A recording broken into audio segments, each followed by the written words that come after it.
Yotox anti-moustique mooy aar mag ak ndaw ci bépp matu-matu yoo am na booy piis ci rido yére ak moustiquaire ak booy diw ci yaram. Val d'Afrique moo leen di may seen journal de la santé.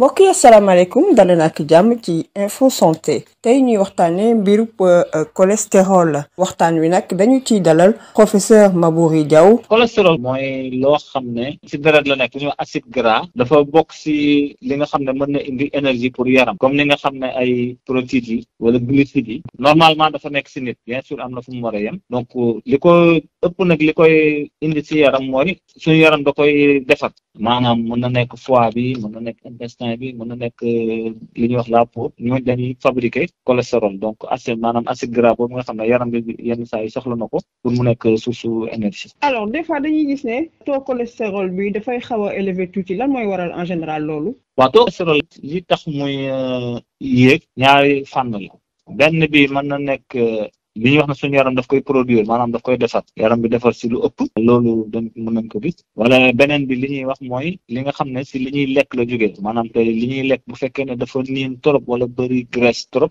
loolu effectivement dafay yokk taux cholestérol bi si suñu yaram loolu mën na indi ay jeexital. léegi solution yi lan la pour mu wàcc taux de cholestérol boobu. wàññi taux cholestérol boobu maanaam pour xeex ko benn bi ñam yi nga xam ne dafa niin wala ñam yi nga xam ne dafa maanaam bëri graisse comme yenn yàpp yi wala yenn xeetu beurre yi ak yooyu wala yenn xeetu gerte yi nga xam ne bëri na cholestérol ñu xool maanaam suñu alimentation suñu lekk nuñ koy wàññi ba mu bañ a nekk loo xam ne dañ siy lekk lu ëpp loo xam ne effectivement mën na yéegal cholestérol bi si suñu yaram beneen bi mooy ñu def li nga xam ne mooy yëngatu bi mooy di def exercice parce que yëngatu boobu nga koy yëngatu suñ koy def suñu yaram dafay soxla lu ñuy wax énergie pour mu mën a continuer di fonctionner normalement maanaam di def liggéeyam yenn saa yi nag énergie boobu si li ëpp si li mu koy jëlee mooy li ñuy wax glucides yi suukar bi wala yenn protéines yi wala lipides yi te cholestérol nag si xeetu lipides yi la bokk donc loolu aussi yëngatu boobu ñuy def moom mu koy jëfandikoo comme source d'énergie dina tax suñ taux cholestérol bi wàññi. ñetteel bi mooy ñi nga xam ne effectivement malgré loolu ñuy def yëpp régime bi ak yëngatu bi ñuy def yëpp taxul cholestérol bi wàcc ni mu war a wàccee ñooñu baax na aussi ñu jox leen ay garab yoo xam ne dafa dimbale pour cholestérol wàcc bu baax. mbokk yi fi ak yéen ci info santé cant ak gërëm ñeel na leen. Yotox anti-moustique mooy aar mag ak ndaw ci bépp matu-matu yoo am na booy piis ci rido yére ak moustiquaire ak booy diw ci yaram. Val d'Afrique moo leen doon may seen journal de la santé. Yotox anti-moustique pour le corps, les vêtements, les rideaux et draps vous protège contre les moustiques chez l'adulte et l'enfant. Val d'Afrique vous offre votre journal de la santé.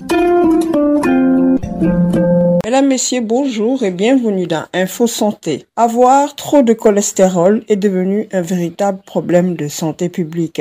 Le mauvais cholestérol peut perturber notre santé. Pour en parler, nous recevons le professeur Maboury Diaw. Le taux de cholestérol est élevé. Tout dépend de nous, ce que nous appelons le risque du patient. Effectivement, quelqu'un qui a un taux de cholestérol total qui est au-delà de 2, effectivement, nous fait penser à une élévation du cholestérol total. Le cholestérol également, il y a une fraction de ce cholestérol qu'on appelle le LDL cholestérol, qui est le mauvais cholestérol. Quand il est élevé également, c'est à partir de 1,5. Ça, c'est un peu peut-être dans la population générale. Mais en fonction de certaines maladies, ce seuil peut être beaucoup plus bas pour dire que donc le cholestérol est élevé. Notamment ceux qui ont fait un problème cardiaque, des artères coronaires, ceux qui ont fait des accidents vasculaires cérébraux, ou bien ceux qui ont fait des artérites au niveau des membres inférieurs. Pour ces patients, le seuil est très bas. Mais en général, qu'est-ce qui fait monter ce taux de cholestérol? Bon, ce qui fait monter le taux de cholestérol, il y a deux choses. Bien sûr, on a dit que le cholestérol, des fois, est produit par l'organisme, notamment le foie, l'intestin, la peau, mais il peut produire en excès, entraîner une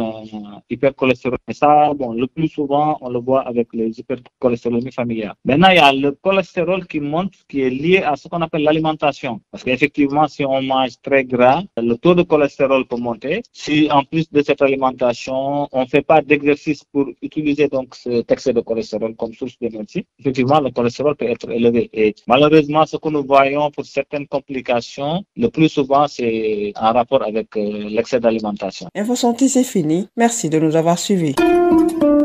Yotox anti-moustique pour le corps, les vêtements, les rideaux et draps vous protège contre les moustiques chez l'adulte et l'enfant. Val d'Afrique vous a offert votre journal de la santé.